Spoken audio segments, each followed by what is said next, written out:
lounging, son. Welcome back to the Comic Lounge. Back with me today is my boy Manny Gomez, and we're gonna do. We're not gonna review a book. We're not talking about a specific comic. We're gonna talk about our best of 2022. Some of the comics that we both enjoyed.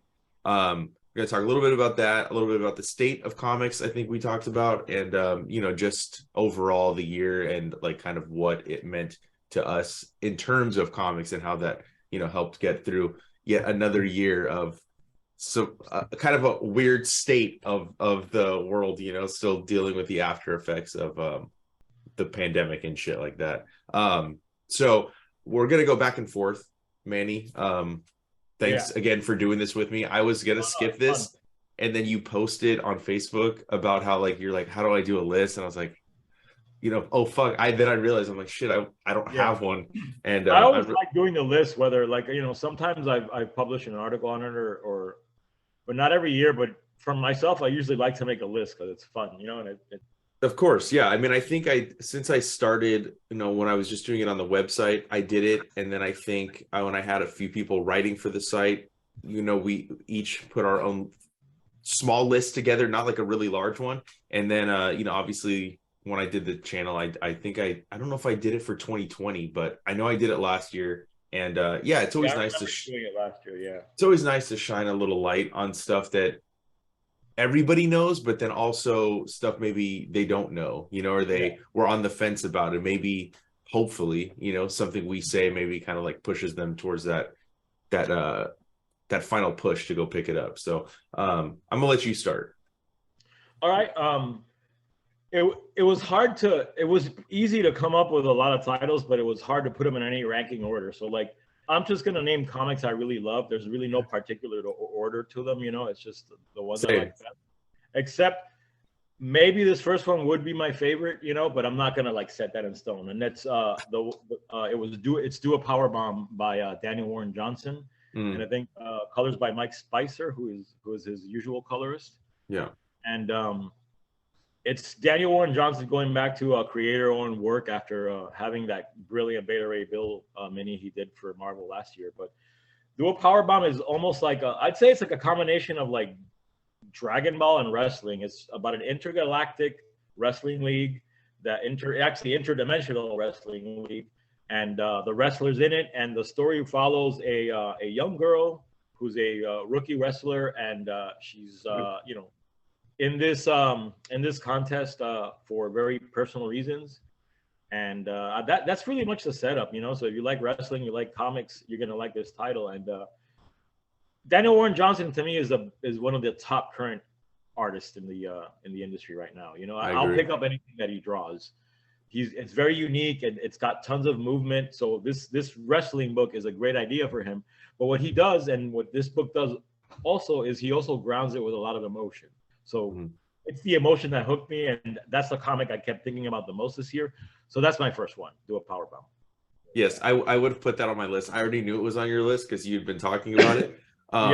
But I agree, it's one of the best books to come out this year. And I think that, the heart, on the surface level, it is about intergalactic wrestling, but the loss, dealing with loss and stuff, I think is what really connected with me. I didn't read the last couple issues because I was trying to read them together, because I don't know, when I get towards the end of a miniseries, at that point I'm like, okay, I just want to save the last couple chunks so it feels a little meatier. You know what I mean? Yeah, I get you. But yeah, easily one of the best books. Let's see, where do I go from there? Let's see. I will start with a book that should be no surprise for anybody that knows me. It's a Reckless, one of the Reckless books. Two of them came out this year, Ghost of You, and then But Follow Me Down, which was the most recent. Brubaker and Phillips, easily they are my favorite creative team in comic books. Anything they put out, I will blindly buy. I don't need a description of it. Yet another great entry into the Ethan Reckless story. If you haven't been reading them, them switching the formats from monthly comics into original graphic novels, I think was brilliant. I know that he was kind of skeptical on going direct hardcovers, but I think what we're getting now is a more kind of pure vision of what those two creators can bring. I won't get too much into the story. I can't really describe too much of the story because like I Yeah. don't want like it is the fifth book in the series, but if you like crime noir and you like those old like pulp stories, like I mean this is a no-brainer to buy. I think that they are the most consistently good like they always put out quality, and I think that this is the best. My friends and I joke like, what's your favorite Brubaker Phillips book? And our answer is usually whatever we read last, you know, like because it kind of Yeah. like you're, oh, it always becomes your favorite. But this was definitely something great. Ghost of You followed Ethan's. I'll mention that one too. Mentioned or it followed Ethan's sidekick, kind of not sidekick. I guess that's wrong. His like kind of partner, right? That runs, you know, his business. And I thought that that was a really, really strong entry into the book. And it was a break from following Ethan. We got to follow her, hear a little bit of her side story while he was on another case that was talked about in a previous book. So go pick up Reckless. They got a book coming out this year that I'm really excited for, but Reckless, go pick it up. Yeah, I mean, I love those too, and they probably would have made my list, but I actually didn't read the latest volume. So, but I had read it before, so that's a great choice. I guess going on with mine, the other comic that quickly came to mind too is Deadly Class by Rick Remender and Yeah. Wes Craig. I mean, I've loved Deadly Class from the beginning, and it's one of Same. the few modern comics that I've, taking little breaks here and there. I mostly read it as it was coming out and stayed current with it. Like the initial hook of like, a bunch of like, kids in an assassin school in the 80s, and you had your punk rocker and your goth girl, and basically it's like Breakfast Club meets School of Assassins, Yep. But it's so much more than that, and it's so obvious in the final issue, and actually in most of the issues that came out this year, because it did something that a lot of comics have never done for me, is that it did something so unexpected that I did not see coming. Like I read a lot of comics, and sometimes you start to see. I don't want to say it in a negative way, but you start to see predictability. Yeah. I don't know if it was because maybe it had a premature ending, the series, or if this was exactly how they always intended it to end. But starting this series, I don't think I could ever imagine it would end where it ended and have like sort of the emotional impact that it did. And that final issue, like, if you've been reading the series, really hits hard, and it's just a great piece of writing, like a great example of how to end a story in like a very good way. And yeah, man, Deadly Class, like, it sucks that it's over, but that issue was great, and Yeah. whole run has been great until now, and these last few this year were fantastic. So yeah, man, Deadly Class is right up there this year for me. I second that. Deadly Class was on my list as well. From the beginning, I think like I knew of Remender. I read some of his Marvel stuff, Yeah. but I remember when Black Science won, or Black Science came out around the time Deadly Class came out, and they were both on the stands. I had just started getting monthly comics again. Like I wasn't really picking up stuff, so I bought both of the number ones.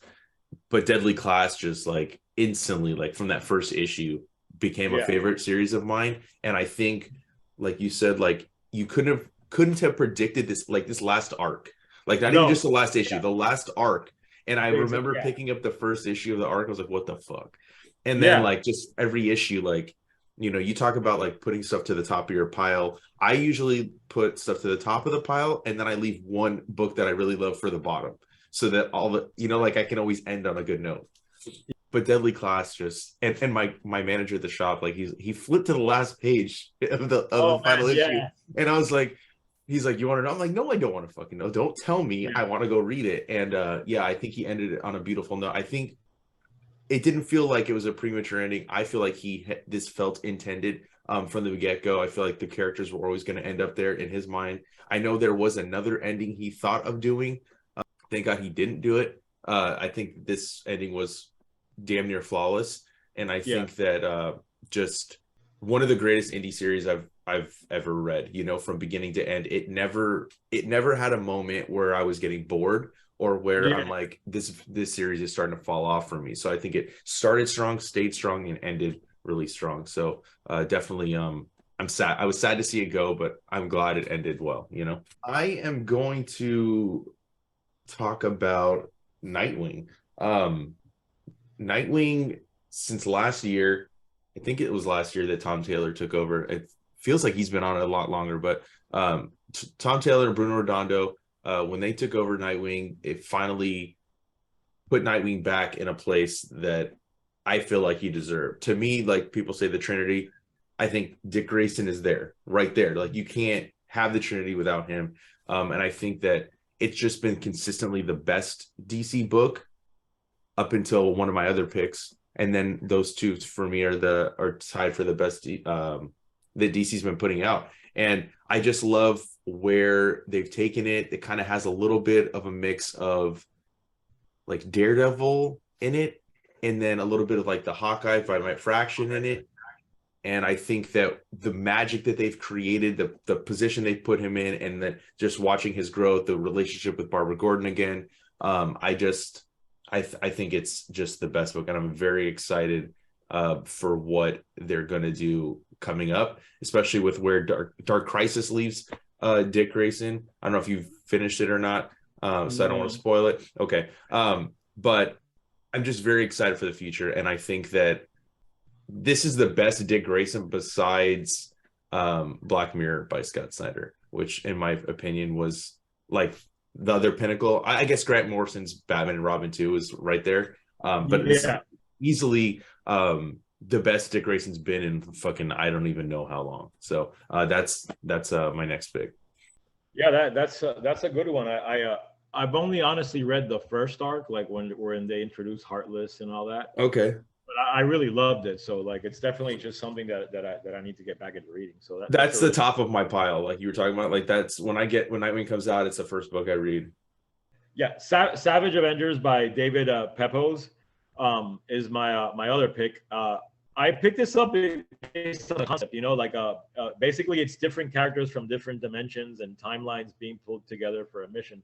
A lot like the Exiles mini series that Judd Winnick did, I guess in the early 2000s. Is that when he was doing it? Yeah.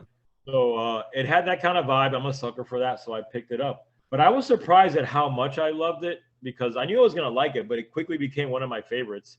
And even when they had to drop Conan the Barbarian, which was sort of the initial hook of the series, they were very clever about the characters they started bringing in. And right now, man, like they're in the middle of like the Marvel 2099 world. So like they got Doom 2099 in the comic, and they got Punisher 2099. So it's fun, man. It's like it feels like he's taking like all the action figures and just like going wild with a story.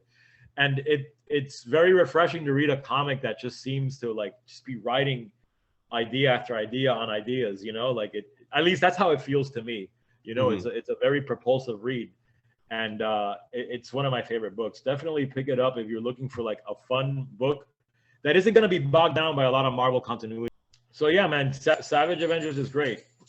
Okay, yeah, it's funny. I read the Jerry Dugan stuff, but I read the first issue of David Peppo's stuff, but like I think I'm just reading so much, so I always try something out the first issue, and then I'm like, okay, I'll wait for the collection. But David Pepose has been like a writer that I've liked for a long time, especially like his Spencer and Locke book that he did his creator own stuff. But yeah, like when you mentioned Exiles, and I was like, fuck, I gotta read that. So I'm kind of glad you said that book, because now it's making me want to go fucking read it when I go to the shop later. I'm probably gonna go pick them up. So I'll talk about another DC book. World's Finest, Mark Waid, Dan Mora. When I talked about like Nightwing being the best, it was the best until Mark Waid came back into the DC fold with that book. For me, they're tied, they're neck and neck in terms of what DC's doing. The first arc that came out this year, it was set in the past, and it had to do with like this character coming from another world. He has powers. He's kind of a sidekick to Superman at this point. And the mystery of who he was. I don't know if you've read it or not, but okay. So the mystery of who he was, it pays off if you're a Mark Waid fan. That's all I'll say. But it was just so refreshing to have him back at DC. Like you talk about Marvel kind of being your touchstone, right? As a kid, DC was mine. Yeah. I was not happy with DC for a long time. So I didn't really like the direction. The direction's been great. Mark Waid is back, and I think it's where he belongs. I think he gets characters inherently to their core, whether it is Marvel or DC, but his DC stuff has always been like, he really gets it. He knows his history, and everything always is connected, pays off. And Dan Mora is just one of the best artists in comics. I think there's like there's just like an energy to it that I can't really like put into words. I mean, he also wrote Batman versus Robin, which has been really good, but World's Finest is such a great comic. If you're a fan of DC Comics, you want something that's not fully connected, like you talk about Savage Avengers kind of being outside of it, you can pick up World's Finest and you don't need to pick up anything else. Like, it's just the purest version of Batman and Superman. It's a fun, action-packed book. It's got other characters coming in. You got a young Dick Grayson as Robin. You got Supergirl coming in. I know that each arc is going to the first two arcs are connected. I don't know what's going to be moving forward, if it's going to still be in the past, but it is such a great book. I've recommended it to everybody at the shop. So if you haven't read it, I know the first collection comes out soon. Make sure you pick that up. Awesome, man. I love it when Wade writes when he writes the big two. So it's so good. So my next pick is going to be Gecko by Nate Garcia. It's a self-published book. Nate's been self-publishing books for a while. Like, you know, his stuff is the kind of stuff you'd see like on Fantagraphics. Yes. And he writes and draws mainly about this character named Alonzo Sneak, who's a cowboy that wears sneakers, and it's very surreal. It's very funny. The art is fantastic, and like you know, as far as like the self-publishing like cartoonist world right now, Nate Garcia is like one of the cartoonists producing some of the best work out there, and you know, he's all over Instagram. You can find his stuff and order it. Some of it might be sold out, but I highly recommend it, man. If you like, if you're looking for that something like that, you know, like a 70s, you know, underground comics, like, you know, Robert Crumb or something like that, check out the work of Nick Garcia. And Gekko is the latest one he did, which is like a little zine. Yeah, I got that one in. Yeah, so it's great stuff, man, and I really enjoyed it. Yeah, he's super talented at such a young age. You know, I have an interview with him too. If you guys want to hear a little bit more from him himself, and we talk a little bit about, you know, how he got into comic books, his influences, and it's interesting to see somebody at that age and who their influences are, because at his age, I don't even think I was reading some of the stuff he said he's influenced by. So I didn't read that till much later. So it's kind of interesting. So I agree, definitely one of the best young cartoonists. I'll throw out an indie guy, Marty Keane, Steel Streets, and his superhero comics, his bootleg Spider-Man book that he did. Are you kidding me? I had that on my list too. So Marty Keane, I'll be honest with you, I don't even remember how I found him. I somehow saw his stuff online and I reached out to him. He's, or maybe he reached out to me. I'm not sure. But, you know, we did an interview on the channel. He sent me a mix of his stuff, and each of his books was self-contained while connected to his overall universe of characters, but it was just one story. And then he came out with Steel Streets, which is like an homage to like the 80s black and white comics and Ninja Turtles and stuff. And I gotta get those. Dude, I'm telling you, like, there's 4 out. I only have 3. I'm waiting on issue 4. I didn't realize issue 4 was out because he has produced so many comics this year. You know, like, it's insane with the succession of how rapidly they're coming out. Every book that I have by him was made this year, and he's not stopping, dude. I mean, I think it's over 12 books.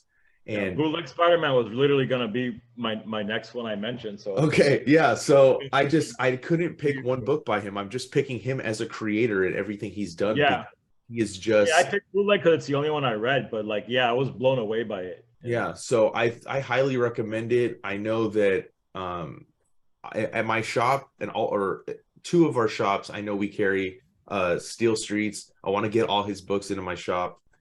Because I want everybody to read it, dude. I think he's so talented, and if you're looking for an indie creator and you sometimes you find one and like, but they don't put stuff out that frequently, and you're always like, man, I wish I had more. Well, you don't have to worry with him because they're coming out and they're like every like month and a half or 2 months there's a new comic, and the quality is there. The print quality is, I mean, it's still, like I said, every other one was always like one issue, right? Steel Streets has 4, he's working on 5. So it's the first one that I would say is like an ongoing. And I know he's got a couple other books in the works, so make sure you hit that up. There's a couple interviews with him. I didn't even realize we talked that fast. I thought it was like over a year in between, because that's how much stuff he's putting out, and there's like always stuff to talk about. So make sure you pick that up. And the Bootleg Spider-Man is on another level. So, and you know what, dude? Like I ordered it, it shipped fast, free shipping. Like he's on top of it, bro. You know what I mean? Like you get your stuff right away too. So definitely get stuff by him. My next one is also going to be another indie book. Let me just grab it real quick, okay. It's going to be Vendetta, Holy Vindicator, which is put out by Power Comics and Floating World, which is also a shop. And you know, there's a bit of a history with this book. Like, I don't know if you guys watch the Power Comics channel, but like it was one of the first books they talked about. And Vendetta was a comic that was made in the 80s, late 80s, early 90s, black and white explosion, and it never got finished. So they contacted the artist. I think it's Steve McArdle. Yes. And somehow they worked out a deal, and they finished the book, man. And it's like the best of like that kind of like, outlaw comics, black and white art, man. You know what I mean? Like it's like metal album art, and I mean that in the best possible way, man. This was a fun read, and I waited so long to get this because I ordered it through my local shop, and it took months, so like as soon as I got here, I was so excited that, and like that feeling was one of the reasons it made my list. But honestly, it's great. The art is fantastic, man. It's really gonna blow you away how much line work and pen work this guy really put into it. Like, it's the best example of like of passionate comics done by someone who just loves a medium and wants to do something great. So definitely check it out, man. It's readily available. Power Comics and Floating World are gonna continue to put out stuff by him and other artists like this. So that whole endeavor is something that you really should support, because they're bringing back something awesome, and this is a great example. So pick this up, one of the best books of the year. Yeah, you know what? It's funny because I didn't put stuff that necessarily was reprinted, but it was one of my favorite things. And shout out to Power Comics for getting comics like that back in people's hands. Steve McArdle and I are going to chat later this month, which I'm super stoked to finally have him on. I was waiting for that Crowbar book. I just ordered that one, so I'm getting that too. Yeah, I picked that up directly from him because I just didn't feel like dealing with the shop. Because like you said, like I put that order in for Vendetta and like I forgot.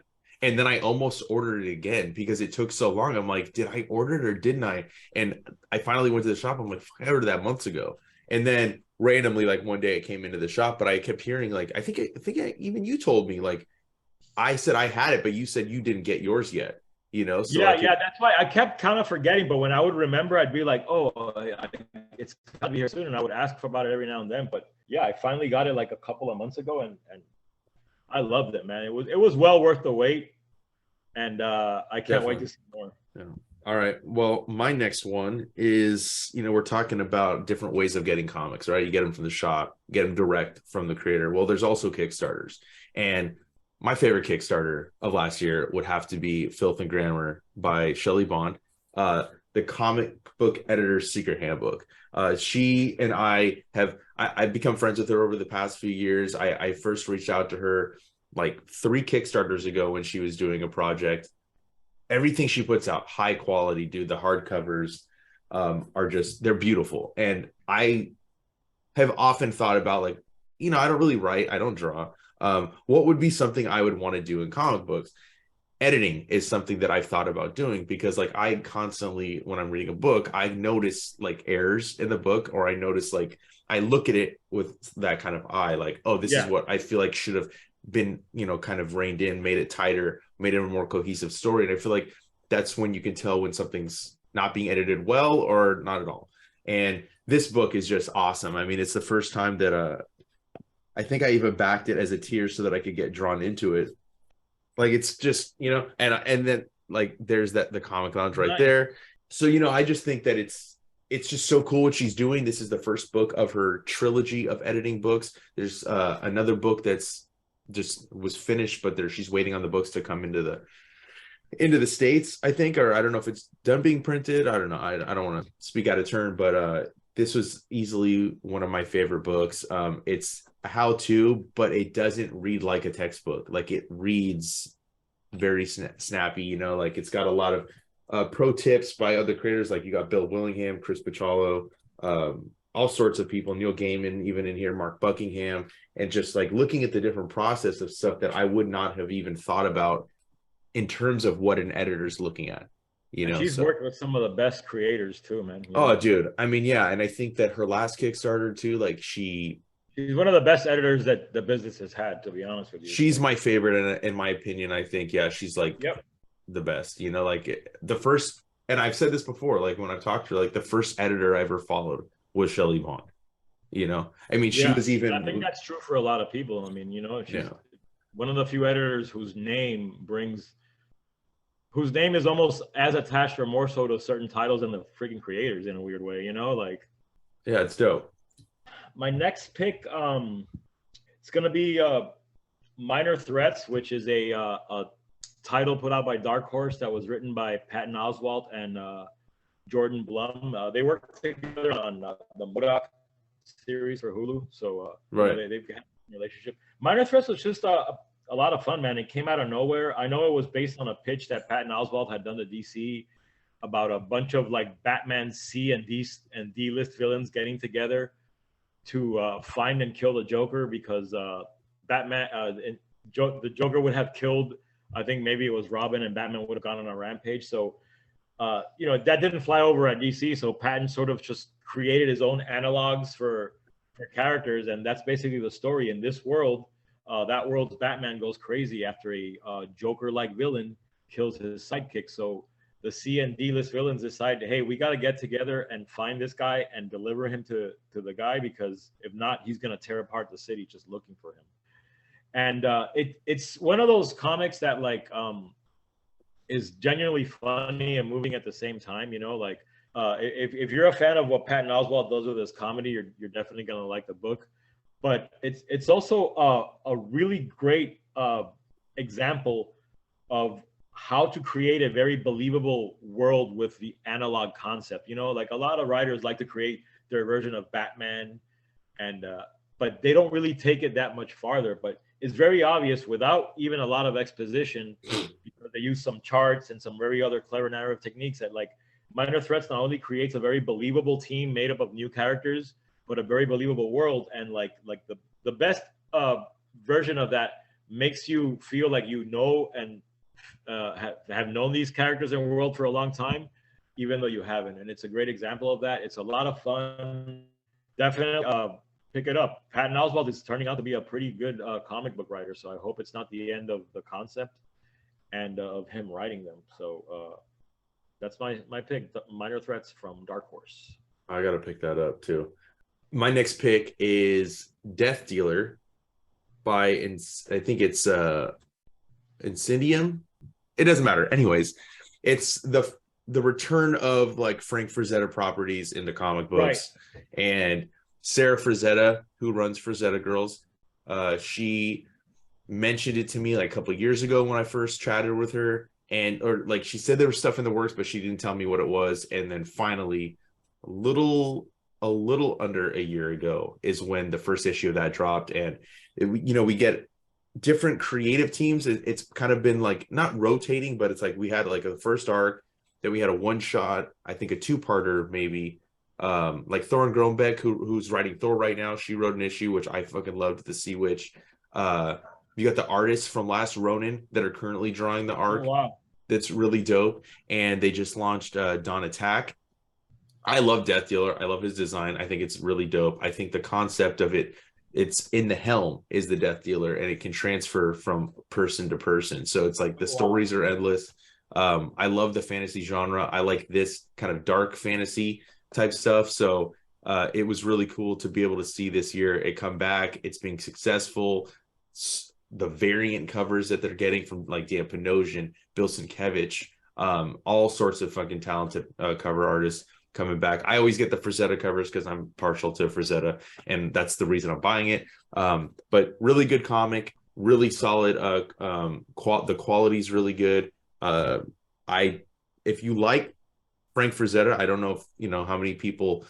I mean, if you don't know who Frank Frazetta is, there's a problem. But I highly recommend picking up these comics. The first trade came out last week, so if you haven't been picking up and you want to just jump into it, the first 6 issues are in there. I know there's plans for more, but the Frazetta verse of comics is my pick for 2022. All right, my next pick is gonna be Image exclamation mark anthology. Okay. I had been picking these up every month, but sort of setting them aside to sort of read, jump around in them, because the basic concept is like, in order to celebrate Image's like 30th anniversary, they're just releasing this little anthology title. And dude, they're pulling creators from the entire like 30-year like span, man. So like, and it's not reprints or anything. It's all new work, some new concepts. But I mean, there's everyone from Jeff Johns to Ed Brubaker to like Dean Haspiel. Anybody that really Image has worked with has been part of the project, and it's very refreshing to read these little short stories by all these creators we love. And the books are very well put together, really nicely designed covers. They look good together. So it's a nice project, man. And like it reminds you of how important Image has become as a comic book company, how much they've changed throughout the years, and like how they definitely are probably going to be around for another 30 years if they keep going the way they're going. So I think at this point, there really isn't a big two, there's a big three in a weird way. And like this serves as a reminder. So really pick it up, man. You can pick up random issues if you haven't picked them all up. I think there's about 9 out, or 10 maybe. I feel like there's 9. No, yeah. I feel like there's 9. The stories are all pretty good. At least all the ones I've read. I haven't read every single one, but because like I said, I've jumped around. But yeah, that's my favorite, man. And I didn't expect it when I sat down to do the list, but that one gave me a lot of enjoyment. So I enjoyed that one. I have read every story that was in it, and there's like, look, there's going to be stuff that you're going to like. There's going to be stuff you're not going to like. Exactly. I'm talking to everybody now, but I think that's the only reason it didn't make my best of, was because like there was some stories that that wasn't for me. I can respect them trying to get like all the different genres and show the whole breadth of what Image is. But there are some really good ones. Like the Jeff Johns one is like one of my favorites. But yeah, it is very high quality book. The only thing I wish we could have seen was maybe some of the founders do something, like even if it was like a 2-pager, like I thought that would have been cool. Pin or something, or a pinup, but other than that, I think that they're covering the whole history, and there is a few more issues to come out, so it's definitely worth picking up for sure. My next pick is It's Lonely at the Center of the Earth by Zoe Thorogood from Image Comics. Wow. She first came onto my radar with The Impending Blindness of Billy Scott. So that book came out in 2020. It blew me away, like when I found out like this girl's only 19 years old. It was her first graphic novel and she killed it. The level of detail in her art, it's something else. She's like, you used to talk about Daniel Warren Johnson. To me, she's like also like the up and coming. I hate saying up and coming, but she's like one of the talents that you should be on the lookout for, hands down. And she worked on this, I believe, also during the pandemic. So it's a autobio book, and it mixes up different kind of like styles. There's color, there's black and white. It's a very personal story, and at times it gets a little dark, but I don't want to give too much away. I'll read the back of the book just to get people. So she records 6 months of her own life as it falls apart in a desperate attempt to put it back together again, and the only way she knows how. It's an intimate and meta-narrative look into the life of a selfish artist who must create for her own survival. It is such a beautiful book. I think the minute I finished it, I was like, this is in my picks. Like I instantly knew. So if you haven't picked it up, go pick it up. It's actually very reasonably priced. It's $12.99, and it's a thick trade. The same size trade would be like $20 at Marvel, if not more, maybe 25. So Definitely go support that. Go pick up the Impending Blindness of Billy Scott. I don't know if it's still in print. You may have to, do like the eBay thing, maybe Amazon. I don't know. I'm not sure, but it's a great book. Pick it up. I think I only got one more here. Oh, really? Okay. No, I think I got two, but well, I think one will get 10. But I'm gonna go with Hulk Grand Design by Jim Rugg, man. Okay, good. Yeah, one of the most anticipated books of the year, and it delivered. Everyone already knows for the most part, if you're a comics fan, what the Grand Design concept is, but it's taking the entire run or most of the run of a title and sort of condensing it into like sort of one narrative that feels very cohesive. And not an easy task for a book like the Hulk. I read the Hulk on and off as a kid, and it was all over the place. So just having to read all that and put it together is a feat on its own. But to me, this might even be one of my favorites of the Grand Designs, because Jim is such a versatile artist. Yes. He can draw in so many styles and so many mediums, and to see him put it all together for this project was fantastic, man. And the Hulk is sort of like the perfect character for that, And he does everything from like ballpoint pen drawings to traditional work here, and and draws in different styles. Like in some pages that even have like magazine layout to it, and things like that. And it's great, man. And he did it in 2 issues. It's you can definitely pick them up easily, read them both, probably in one sitting, and you're getting like almost the entirety of the Hulk's like history and arc by one of the better artists working in comics today. So I probably don't need to sell it, man. I mean, I think a lot of people. Yeah, it was on my list too. Yeah, Hulk Grand Design, man, is definitely fantastic, and I can't wait to see what other artist Marvel will pair up with a Grand Design concept. I think it's definitely the Grand Design concept is something they need to keep working on with different artists. Let's get Michel Fife next for something, man. I know that's what I want. That's like my next pick. I mean, I think it'd be kind of stupid of them to not do it, especially with how I would imagine that they're successful. You know what I mean? Like I don't know the numbers. I know that. I mean, people that watch Cartoonist Kayfabe are going out and supporting it. So, and that's got to be. I mean, what, they got like 77,000 subscribers? That's got to be at least 77,000 people buy the book. That's what I'm saying. Yeah, dude. I mean, that's almost a third of the print run. Yeah, exactly. So, yeah, I think you said might be one of your favorites. It is my favorite Grand Design. I like the X-Men. I like the Fantastic Four. I like the Hulk. All about equally. Like I don't favor one of those teams or characters over the other, but I think it's the most beautiful of the Grand Designs. I think what he did, like you said, he didn't do a straightforward like just like comic. Like he mixed up pinups. You know what I mean? He brought in the Hulk show for fuck's sake. Yeah. So I think that what he did, and he is like, I call him a chameleon, dude, because like he emulates so many different styles, like to where he can make something look like Jack Kirby, right? Or he can make something look like Herb Trimpe. But there's still enough of a Jim Rugg style that exactly. And that's what I love about his stuff. And I can't wait for the Treasury edition. Like that's like I almost was like, fuck, like I just want that version of it. I want the large. I couldn't wait. I thought about it too, but I couldn't wait. Me either. And I want to support Jim Rugg. I want to support the Grand Design thing. Same. Because I want them to do more. So that was also top of my list.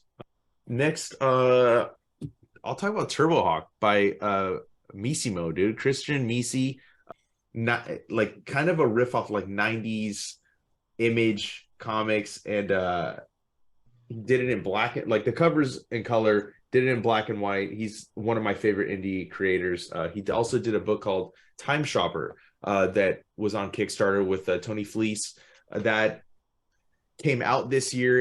I think it was Kickstarter maybe in 2021. He's just an insane artist, dude. Like the level of detail. If you're not following him, make sure you go follow him. This is some more of his stuff on the back. He does Knucklehead Comics. Motley and Harv are his creations also. I know he's working on TurboHawk #2 right now. Anything by him is a must buy for me. Like he instantly, like kind of like Marty Keane, come out with a new book, I need to get it. So make sure you go pick that up if you're a fan of 90s comics, 90s Image. That's definitely a book you want in your short box. I mean, I think I had a pretty solid list. I'll toss in a Fantastic Four Full Circle Okay. there at the end. It's a late one because I actually only picked it up over the weekend using a gift card I had gotten for Christmas. But I read it right away, and I mean, I loved it, man. It's Alex Ross is an industry veteran at this time. His name alone brings a lot of recognition, but he does. It's still very much recognizable as Alex Ross, but it's a very different style for him also in this book. It's pencil over paints, and It's a beautiful book. Yeah, the colors are almost like psychedelic.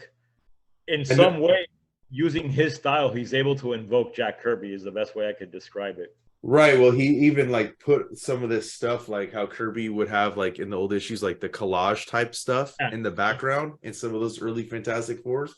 Yeah, it's a great, and it's a story that actually takes place during that time period in the Fantastic Four. Yeah. So you don't need a lot other than your basic FF concept to go into it. And it's a nice hardcover, man. It's Marvel doesn't do enough projects like this, and Grand Design. And it's not even Marvel; it was done through. Right, it's Abrams, isn't it? Yeah, I think. Yeah, I think. I mean, obviously they gotta license it from Marvel, but yeah, but I want to support projects like this in comics, and especially when Marvel's involved with them, because the Grand Design, I'd like to see more of a prestige, maybe get another artist to do a Spider-Man story in that kind of a format, a nice, pretty hardcover book that's also very affordable. It's not like a $50 book or anything, man. Yeah. Oh yeah, it was very reasonably priced. $25. Yeah, for a nice hardcover, you can't ask more than that, man. So yeah, definitely. If you didn't pick it up, pick it up. It was one of the better books of the year. So that's it for my list, man. Okay, I'm gonna talk about one more book, and then I'm just gonna throw a couple titles out just that I want to give mention to. The last book I want to talk about is Catwoman: Lonely City by Cliff Chiang. What a beautiful book. He's easily one of my favorite artists in comics. I think that I first came across his stuff. I think it was back on the Green Arrow Black Canary book, the team book that they did in the mid 2000, maybe 2008. I remember that. Yeah. And then obviously Paper Girls, right? Everybody knows his name from Paper Girls, the Wonder Woman with Azzarello. But this is the first book he did everything. He lettered, he colored, pens, everything is done by him. It's set, in the future. So Catwoman's 55. And nice.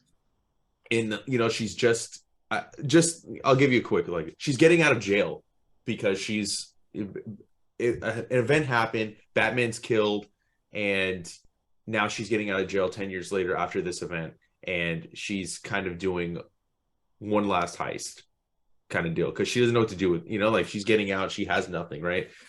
So getting to see that version of Catwoman, future versions of some other characters, I don't want to give away the ending or anything, but it was Black Label, right? DC Black Label. Oversized, which I hate because I have to get a separate box for that. Yep. But the hardcovers are always really nice. I just got the hardcover.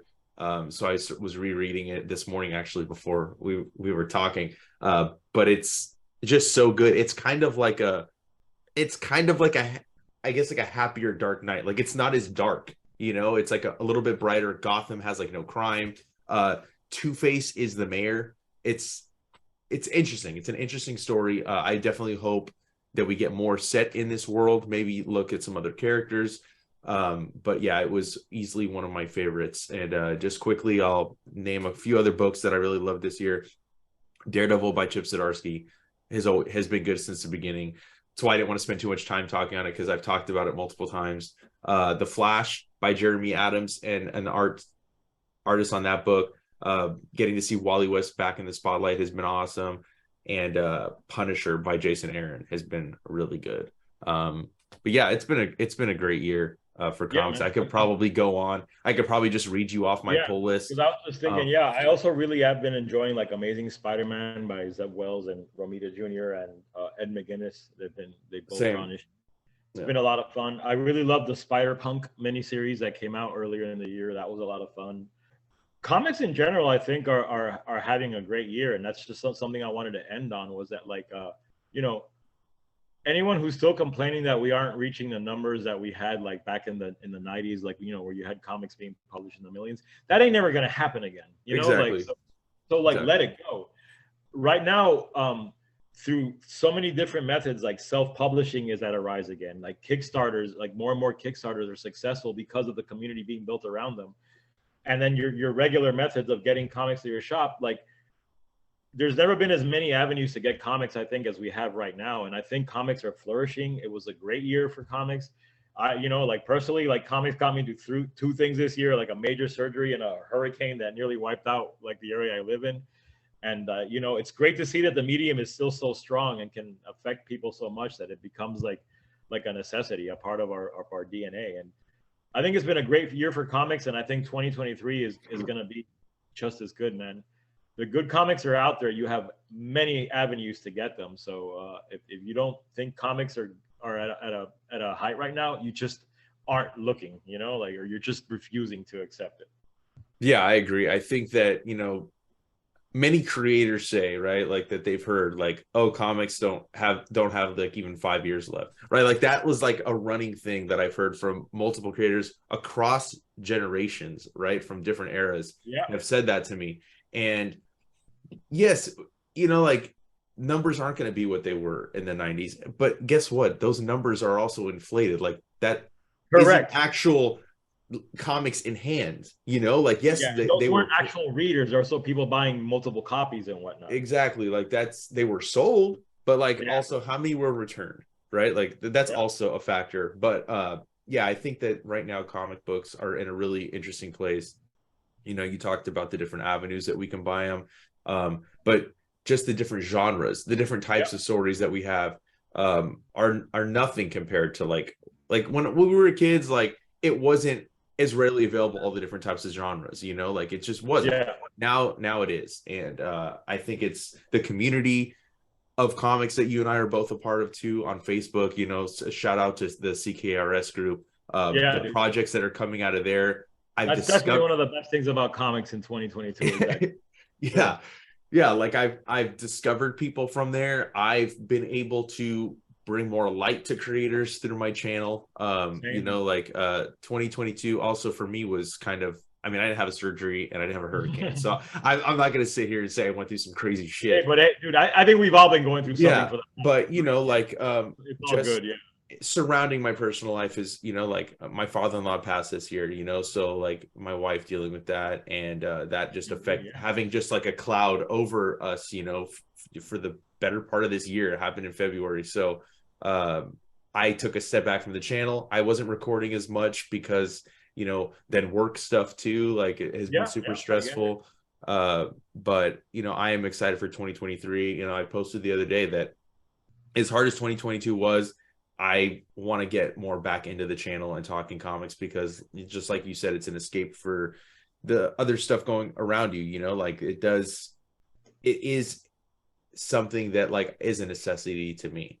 And if I didn't have the comics to kind of like get out of what all the bullshit that is can surround Mhm. you, like I don't know what I mean. Movies and music are great, but Yeah. comics are on a different level, you know. Yeah.